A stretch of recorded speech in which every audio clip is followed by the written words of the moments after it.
হঠাৎ করেই যখন আপনার প্রিয় জিনিসটা আপনার সামনে চলে আসবে, তাও আবার আপনার প্রিয় মানুষটাই নিয়ে আসবে, তখন অনেক ভালো লাগা কাজ করে, তাই না? এই যে যেমন জামাই আমি বড় মাছটা পছন্দ করে জন্য নিয়ে এসেছে, তাই সবাই মিলে রান্না করে মজা করে একসাথে খেলাম। হ্যালো এভরিওয়ান, আসসালামু আলাইকুম। কেমন আছেন সবাই? আশা করি ভালো আছেন। আলহামদুলিল্লাহ আমিও ভালো আছি, আপনাদের দোয়া ভালোবাসা ও আল্লাহ তাআলার অশেষ রহমতে। তো এই তো সকালবেলায় আপনাদের ভাইয়া মাছটা নিয়ে এসেছে। মাছটার ওজন 4.5 কেজি প্লাস। এটা এখনো জীবিত আছে, দেখুন কত সুন্দর মুখ নড়াচ্ছিল। এক হাত দিয়ে উঁচু করতে একটু সমস্যাই হচ্ছিল, যাই হোক হচ্ছে এক হাতে ক্যামেরা ছিল আর এক হাত দিয়ে নিয়ে আসলাম। নিয়ে এসে এখন মাছটা পরিষ্কার করে নিব। আমার কিন্তু বড় মাছ কাটাকুটি করতে বেশি অনেক মজা লাগে, কিন্তু খাওয়ার থেকেও যেন আমি মাছ কাটাকুটি করতে অনেক বেশি ভালোও পারি, আবার সুন্দর খেতেও মজা লাগে।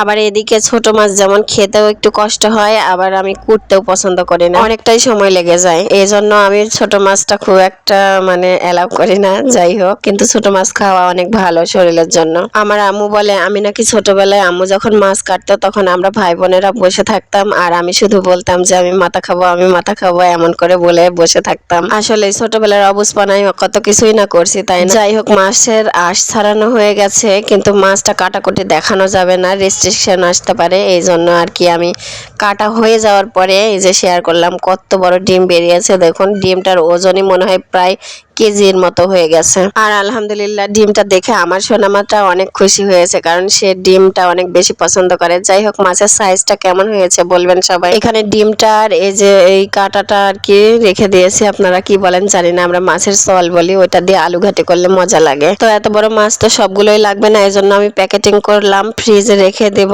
আর যেগুলো লাগবে সেগুলো আজকে রান্না করে নিব। এই জন্য আমি সবকিছু গুছিয়ে নিলাম। তো আমার সবগুলো তোলা হয়ে গেছে আর এগুলো আমি আজকে রান্না করে নিব। এই জন্য এগুলোকে আবারও খুব ভালোভাবে পরিষ্কার পানি দিয়ে ধুয়ে তারপরে চলে আসলাম রান্নার প্রসেসিং এর জন্য। এখানে ছোট বড় সব রকম করে পিস করেছি। আর আমার ভয়েস আজকে কেমন হচ্ছে জানি না, আসলে নতুন অ্যাপসে এডিটিং করছি তো এই জন্য একটু অসুবিধা হচ্ছে। সবাই একটু কষ্ট করে ভিডিওটা দেখে নেবেন। আমি চেষ্টা করছি সবটা ঠিকঠাক ভাবে করে নেওয়ার। তো এই তো মাটির চুলাতে আগুন জ্বালিয়ে দিয়ে এখানে মাছগুলো আমি ভেজে নিলাম একে একে।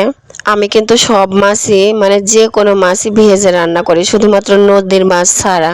আর মাছগুলো আমি 2 চারে ভেজে নিলাম, কারণ ভেঙে যেতে পারে, এই জন্য আমি অল্প অল্প করে 1 চার হয়ে গেলে উঠিয়ে রেখে এই যে আর 1 চার দিয়ে দিলাম। তো মাছগুলো সম্পূর্ণ ভাজা হয়ে গেলে এখানে আমি মশলা কষিয়ে নিচ্ছি। এই আজকে তরকারিটা লাউ আর হচ্ছে আলু দিয়ে এই মাছের ঝোলটা করব। আর ওই যে বললাম যে নতুন অ্যাপসে কাজ করছি, এজন্য বুঝতে পারি নাই, আমি রিলস আকারে দিছিলাম, রান্নাটা সম্পূর্ণ ভিডিও করছিলাম, কিন্তু লং ভিডিও করতে আসার সময় রান্নার শেষ অংশটা আমি ভুলে ডিলিট করে ফেলছি, তাই সম্পূর্ণটা এখন দেখাইতে পারলাম না। কেউ কিছু মনে করবেন না। আজকের ভিডিও এ পর্যন্তই। আজকের আয়োজনে আমার এটাই ছিল, লাউ আর মাছের ঝোল। তো সবাই ভালো থাকবেন, সুস্থ থাকবেন আর আমার জন্য দোয়া করবেন। আল্লাহ হাফেজ সবাইকে।